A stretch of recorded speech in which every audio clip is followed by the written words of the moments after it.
Hi, welcome to this week's episode. Today is 21st of March. It's Yom Hamishi in Eilat, Purim.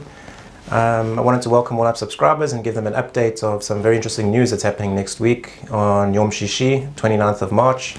New banking regulations come into effect, which may have a very positive effect on precious metal price. Today, gold is sitting at about $1,300. And as I explain more, you can decide yourself whether the effects of these new regulations coming in, what it will have on the gold price. So in about 2008, after the financial crisis, a group of G20 countries, these are the largest economic trading companies in the world, got together in Basel, Switzerland, and they came up with Basel I. This was an agreement, non-binding, between all the largest banks in the world on how to finance and capitalize the banks, meaning what assets the bank should own in order to prevent the same crisis that happened in 2008. Back then, there were three tiers, tier 1, 2, and 3, tier 1 being the best. These are basically government bonds. When a government issues a loan, the banks would buy the loan, and the chance of the government not repaying the loan is in fact very small, so these are considered tier 1. Are U.S. Treasury bonds still safe to invest in? Very much so. I think this is not an issue of credit rating. The United States can pay any debt it has because we can always print money to do that. So there is zero probability of default. And if you bought a loan for $10 billion, this is tier 1, you could show it on your balance sheet of the bank at $10 billion. Then there's tier 2 and tier 3. Now back then, in Basel 1 and 2, the first two regulations that were passed, gold was considered a tier 3 asset.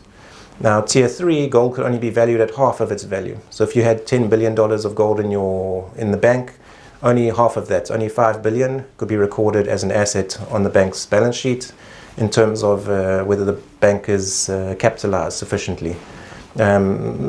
Because of this reason, banks didn't hold much gold. There was no reason. You would rather just buy bonds. They were considered much safer as they were tier 1 assets. So what's happened in Basel III? So Basel III came into effect in, I think, around 2012, the first draft, and it was postponed until next week, Friday, 29th of March 2019, when it will come into full effect. Now what this effectively does is it takes gold from a tier 3 asset. They've now actually deleted tier 3, there's only tier 1 and 2, and placed gold, physical gold, in an allocated account in the bank's name as a tier 1 asset at its full market price. So if you have $10 billion of physical gold, you can show it in your bank's balance sheet at $10 billion. So this is a huge change. And what's happening is these big banks from these big G20 countries are purchasing a lot of gold in the run-up to next week. And it's very interesting to see what will happen when this law comes into effect, and whether it will have a very positive effect on the precious metal price, knowing that large international banks can now hold physical gold in an allocated account in the bank's name and consider that towards being fully capitalized according to these Basel III banking regulations. So this is very interesting. We're going to see next week what happens to the gold price when this comes into effect.